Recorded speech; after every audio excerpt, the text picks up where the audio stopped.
अस्सलामुअलैकुम। मैं हूँ तबस्सुम और आप देख रहे हैं खामोश रात, जहाँ हर किस्सा लाता है आपके सामने एक सच्ची लेकिन डरावनी दास्तान। आज की कहानी है दो मेडिकल स्टूडेंट्स, एक खतरनाक प्रोफेसर और एक ऐसा राज जो मौत से भी खौफनाक है।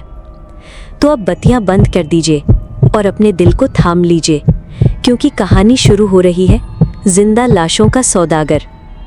ये किस्सा है 1800s के स्कॉटलैंड का, लेकिन इसे समझने के लिए आपको किसी ज़माने में नहीं जाना पड़ेगा। एक नामी मेडिकल कॉलेज था जहाँ दो स्टूडेंट्स पढ़ते थे, अर्शदीप और मकबूल। दोनों का सपना था बड़े सर्जन बनना। इनके मेंटर थे डॉक्टर कश्यप, एकदम सीधे साफ प्रोफेशनल, लेकिन अंदर से बेहद रहस्यमयी। डॉक्टर कश्यप की खास बात ये थी कि उनकी सर्जरी क्लास में हमेशा ताज़ी लाशें होती थीं। मकबूल को अजीब लगा, हर हफ्ते नई बॉडी कहाँ से आ जाती है। लेकिन अर्शदीप ने कहा, भाई ज़्यादा सोच मत, बस सीख ले। एक रात कॉलेज के पीछे एक पुरानी वैन आई। उसमें से दो आदमी निकले, मिलन और हरिया। उनके हाथों में थी एक बॉडी बैग।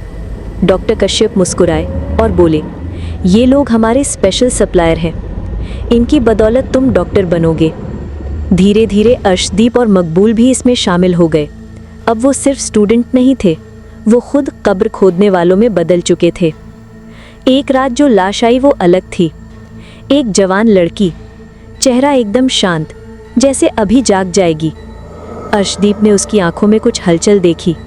मकबूल बोला, भाई ये मरी हुई नहीं लग रही।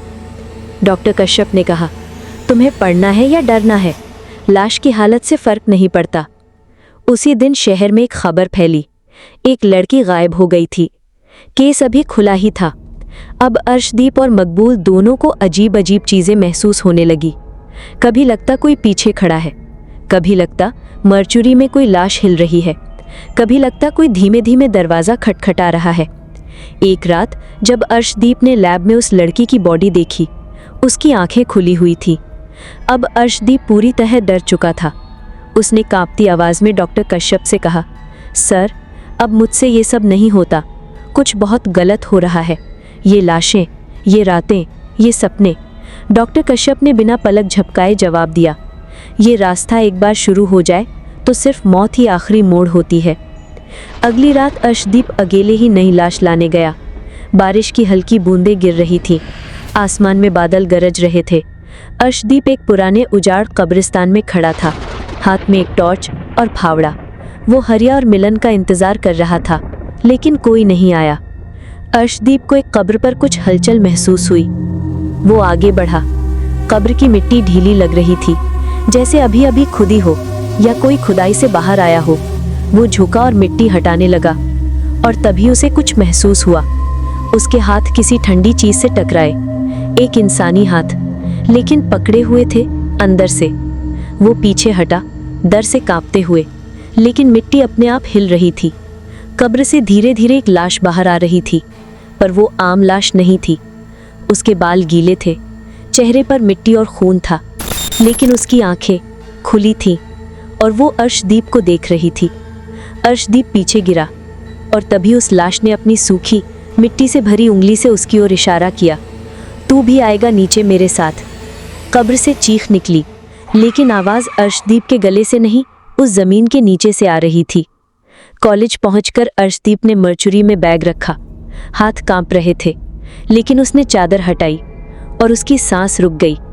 वो वही लड़की थी जिसकी गुमशुदगी की खबर हेडलाइंस में थी, जिसकी आंखें कभी उसे सपनों में दिखती थी, और आज वो यहाँ थी, एक लाश बनकर। अर्शदीप ने डरते डरते चेहरा ढकने के लिए चादर उठाई। तभी अचानक लड़की की आंखें खुल गईं। हल्की सी मुस्कान, चेहरा सफ़ेद, लेकिन आंखों में जिंदा आग थी। और फिर उसने धीरे से फुसफुसाया, मैं मरी नहीं थी, मैं जिंदा थी, तुमने मुझे मारा। और अगले ही पल सारी बत्तियां बंद हो गईं। कमरे में बल्ब टिमटिमाया, और फिर पूरी लैब अंधेरे में डूब गई।